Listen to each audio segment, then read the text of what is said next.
If you haven't figured it out already, the new flavor of the month support item that has found its way to Summoner's Rift is called Warmog's Armor.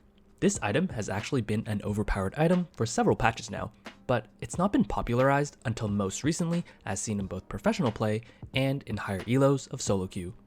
In patch 14.10, Riot gave this item an additional 250 health while removing 100% base health regeneration. This equates to about a 667 gold value increase in health and a 300 gold value decrease in health regeneration. However, the interesting thing with Warmogs is that you gain an absurd amount of health regeneration if you have a total of 1300 bonus health. Therefore, the decrease in base health regeneration is essentially a negligible nerf, since you just have to avoid taking damage for 6 seconds in order to gain all your health back at a rate of 5% max health per second. By increasing the total health on Warmogs to 1000 health, you essentially just have to find an extra 300 bonus health to add to your build in order to make this item very worthwhile. Luckily for support mains, there is already a core item to build that guarantees 200 health at the start of the game. World Atlas's final evolution into any of these 5 support items all result in 200 health. Acquiring the last 100 health is super easy through a combination of various runes. For example, you can take Overgrowth and flat 65 HP to pretty much guarantee an additional 100 health. If you don't like the Overgrowth rune, you can purchase a Dark Seal and take the flat 65 HP to also secure the last 100 health. Finally, you can also take the Scaling Health rune and try to time your purchase of Warmog's Armor with your final upgraded support item and by reaching level 10. Reaching 1300 health to activate Warmog's Heart for support is now super easy. The other part of this passive is the ability to roam the map a lot faster with an additional 10% bonus movement speed. Movement speed is arguably the most important stat for supports, as you want to be able to roam to help teammates as quickly as possible. Being able to reach objectives just 15 seconds earlier than the enemy support also provides you with priority to gain vision first, making it difficult for the enemy to establish any presence on the map. Purchasing Warmogs is probably best for your traditional tank supports who like to absorb damage for the team while outputting as much crowd control as possible. The role of support is usually not to deal damage, but to provide as much utility as possible.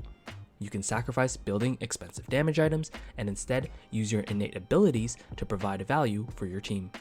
Traditionally, building flat health has never been the optimal way to get tanky, since tanks often require resistances in order to be actually useful.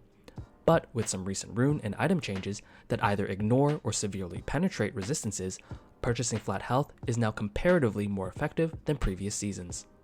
Although Warmog's Armor is a very expensive item, the value you get by activating its passive is absolutely worth it.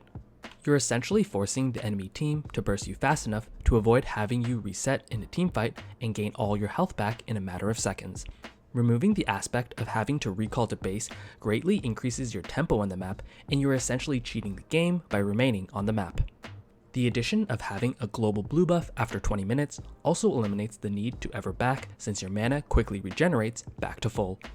Essentially, the only time you really have to recall as a support is to refresh ward capacity. The general concept when playing with Warmogs is to try and tank the enemy's abilities and then quickly escape the teamfight, and let your carries deal damage while you regain all your health back and repeat the process.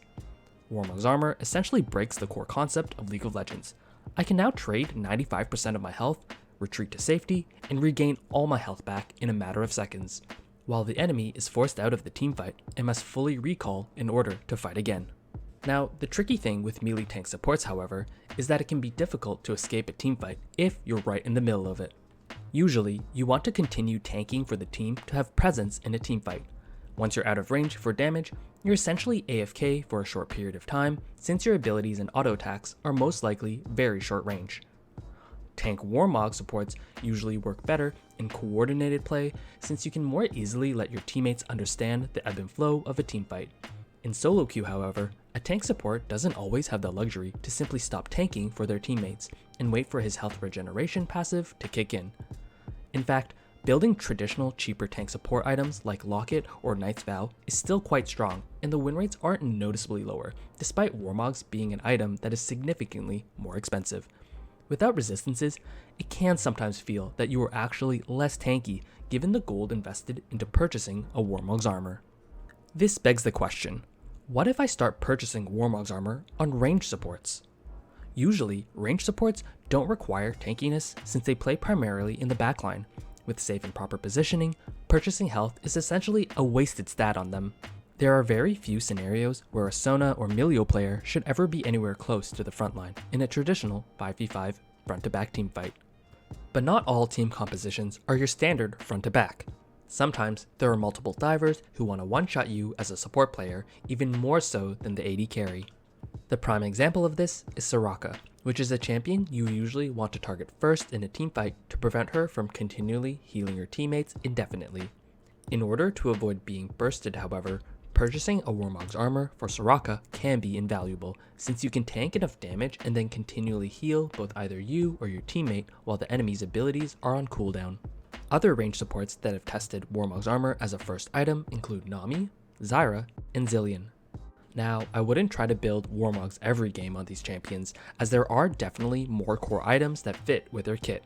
But when it is viable to go Warmog's armor first, the results can be promising. Let me share a brief guide on when you can purchase Warmog's armor first on these three champions. Starting with Nami, I personally like to go Warmogs first if I've been counterpicked with a Nautilus or Leona. As an enchanter, you will outscale these tank supports if they don't dominate you in lane, so taking a more defensive keystone rune such as Guardian is certainly viable. You will want to follow up this rune tree with Font of Life, Second Wind, and Revitalize, with a mana and ability haste secondary rune page such as Presence of Mind and Legend ability haste, or Mana Flow Band and Transcendence. You'll still want to play the early lane safely and wait until you can purchase a couple of items before being able to tank damage. You'll be able to tank a hook once you purchase a Ruby Crystal. I wouldn't purposely get hooked, but sometimes your ADC's positioning is a little sus, and tanking for your ADC is the best way to survive a 2v2 skirmish. As long as you continue to purchase health in lane and build towards Warmog's armor, your ADC can feel a bit safer to CS in lane knowing they have a tanky sidekick at their helm. On the off chance the tank support wants to roam, you can also match roams with your increased movement speed while being a tanky menace. Make sure you have purchased a Dark Seal for the additional 50 HP you'll need to reach the 1300 HP mark once your support item has been completed. If you do get chunked out in a teamfight but are able to survive the damage through superior disengage, you can now save your heals for your carries while waiting for Warmog's Heart to quickly regenerate your health. The key to playing Warmog support is to tank enough enemy abilities, disengage to safety, and then heal up your teammates rather than yourself while still affecting the fight from a relatively safe position. After you build Warmog's armor, you can purchase your standard Imperial Mandate or really any other standard Nami items like Redemption or Shurelia's Battle Song. Next up, we have Zyra. Wait, Zyra? Okay, I will admit this build is a bit troll, but I've had pretty good success on her against heavy engaged supports. I wouldn't try to build Warmog's armor first and ranked without having a solid understanding of what tank Zyra offers, but it can really mess up an enemy tank support's understanding of how a lane should play out. You will want to take Grasp of the Undying, Font of Life, Second Wind, and Overgrowth. In the secondary tree, I take Triumph and Legend Haste. The idea of this build is to try and keep your Grasp procs up in lane with plants and autoing a minion every so often, until it is safe to auto the enemy melee support to activate Grasp. Autoing with a mage support like Zyra seems unintuitive, but it's necessary to auto in teamfights in order to output a reasonable amount of damage while also tanking the enemy's abilities. This build works in my opinion because Zyra's base damage is reasonable with her plants. Similar to Nami, you won't be able to really tank too much until you purchase a Ruby Crystal, and you won't want to get hooked purposely, but you can now tank a Nautilus Hook or Leona E and still survive. The idea of playing an engaged tank support into a mage support is you want to burst them down faster than they can do any return damage. However, with a tank Zyra build, you are now able to sustain through the initial engage, root them, and heal back with Grasp of the Undying. The enemy support will be confused as to why Zyra isn't chunked out, and ideally your bot lane partner will return enough damage. In the mid game, I would save your ultimate for disengage purposes after you've tanked a lot of their abilities. Playing Warmog support requires some sort of disengage in order for you to reset into a safe position so that you can heal up and affect the team fight from afar. You won't be doing as much damage as a traditional mage support, but you still won't want to underestimate the power of your plants. Additionally, due to Warmog's tankiness and movement speed, it makes it that much easier to run up to a caught out enemy and root them without worrying about getting one-shot yourself. Make sure you level up E for maximum utility.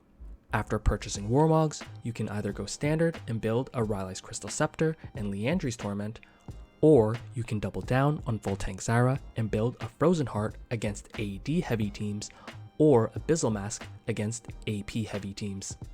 Lastly, the ultimate Warmog range support champion is none other than Zilean support. Unlike Nami and Zyra, this is a legitimate build that can be purchased for Zilean support in every game. Zilean is a super unique champion in which only one of his abilities deal damage. This makes him a great support since most of his kit has to deal with utility. Warmog Zilean has actually been somewhat popular even before the latest patch 14.10 update. The difficulty in playing Warmog Zilean though was that you needed to go Grasp of the Undying in order to acquire enough stacks to make the purchase of Warmog's armor worth it.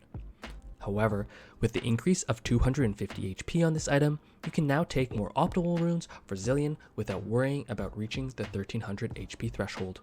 My primary keystone rune setup is Guardian, Font of Life, Second Wind, and Overgrowth. The secondary keystone includes a mana full band and Transcendence for a healthy mana pool and extra cooldown reduction. I won't go into complete detail of how to play Warmog Zilean, as a lot of the relevant information to play Zilean support would require an entire video in itself. However, as a brief summary, you will want to play safely through the laning phase. Zilean is arguably one of the weakest laners since he doesn't offer the presence in lane to be a threat. His bomb damage is weak with a relatively long cooldown, and his early slows are a relatively weak form of CC. You'll have to be patient in the laning phase and really only use bombs when there is a high chance of hitting them on the enemy ADC. You essentially want to throw your Q when the ADC is about to last hit a minion. Committing a double bomb on the enemy is a huge investment, so don't miss. You're essentially just a minion without QWQ, who offers 0 ability damage for the next 10 seconds. I usually only go for a big stun if the enemy has been CC'd by my ally or if my jungler is ready to come gank. Your typical combo will be to slow down your intended target with E first and then throw your double bomb on them to guarantee the stun. You can take 3 points in Q for lane, then max E, then W. If the laning phase feels too difficult for you, you can always play safely and only put 1 point in Q, then max E immediately and try to roam with your jungler to affect other lanes. Zilean works best if there are a couple of bruisers in front of him in teamfights such as Aatrox or Bel'Veth. The reason why Zilean loves Warmog is that he wants to move fast. Being able to safely run up to your intended target, slow him with E, then placing a double bomb to stun him is incredibly powerful. Your teammates will be able to easily pick off the CC target with a 1.3 second stun, and you will still have an additional E available to either slow the target again or to disengage safely from the skirmish. Warmog's armor gives Zilean the movement speed to engage, the tankiness to absorb abilities, and the health regeneration to continually affect the teamfight from a safe distance. If you or a teammate ever get caught out, you can always disengage safely with the 99% movement speed buff at max rank. Being able to revive a teammate once they've tanked all of the enemy's abilities is your guaranteed way to win with Zilean support. Unlike most other range supports who require ability power or healing items to be actually effective, Zilean just needs to spam abilities and stay alive to be a strong support. After Warmogs, Zilean's build path is super flexible. You can build a Frozen Heart against AD heavy teams, Abyssal Mask against AP heavy teams, Redemption for extra healing, Shurelia's Battle Song for extra disengage, Mikhail's Crucible to remove heavy CC, and Imperial Mandate for extra damage. Alright, I hope you enjoyed my commentary on how to build Warmog's armor on these 3 range supports. I'd like to mention that I take no responsibility for any loss in your LP from trying to build Warmog in your next game on your favorite support. Remember, only buy Warmog's armor on range supports in niche scenarios. Unless it's Zilean. That shit's broken. Overall, Warmog's armor is an amazing item simply because it gives us support mains more movement speed and more tankiness. It can be really fun to surprise the enemy when they either can't hit a skill shot on you or can't burst you down in one spell rotation. If you enjoyed this content, make sure to hit that like button and consider hitting that subscribe button too. It really does help. If you discover any other ranged supports that would work with Warmog's armor, please let me know in the comments below.